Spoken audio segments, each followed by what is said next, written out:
ಜೆಡಿಎಸ್ನ 12ರಿಂದ 13 ಶಾಸಕರ ವಿಚಾರ ಇದೆಯಲ್ಲ, ಇದು ಇದೀಗ ಚರ್ಚೆಗೆ ಈಡು ಮಾಡಿಕೊಡ್ತಾ ಇದೆ.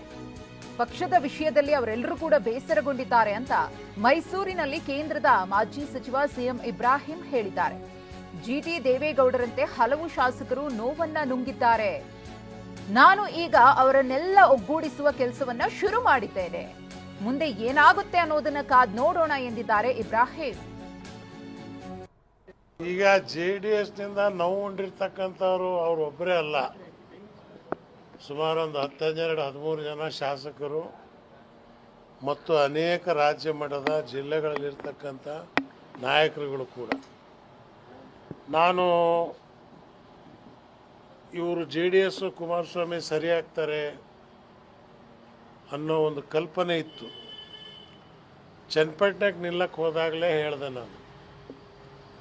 ನಾನಿದ್ದಾಗ 20,000 ಗೆದ್ರಿ ನೀವು, ಬರೀ 4 ಕೋಟಿ ಖರ್ಚು ಮಾಡಿ.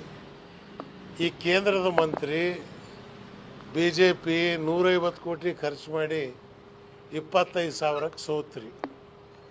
ಆದರೆ ನೀವು ಅದೇನು ಮಾಡ್ತೀರಿ ಮುಂದೆ ಗೊತ್ತಿಲ್ಲ. ಆದರೆ ನಾವು ಕೂರಕ್ಕಾಗಲ್ಲ.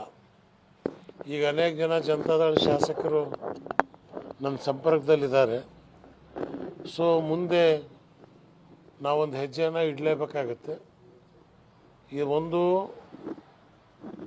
ರಾಜ್ಯ ಮಟ್ಟದಲ್ಲಿ ಒಂದು ಶಕ್ತಿಯನ್ನು, ಮೂರನೇ ಶಕ್ತಿ, ಹೆಂಗೂ ಇವರು BJP ಮದುವೆಯಾಗಿ ಇವ್ರ ಪರಿಸ್ಥಿತಿ ಅಲ್ಲೋಲ್ ಕಲ್ಲಲ್ಲಾಗಿದೆ. ಈಗ ಕೇವಲ 2 ಸೀಟಿಗಾಗಿ ಒಂದು ದೊಡ್ಡ ಭಾರತ ದೇಶದ ಪ್ರಧಾನಮಂತ್ರಿಯಾಗಿ ಕರ್ನಾಟಕ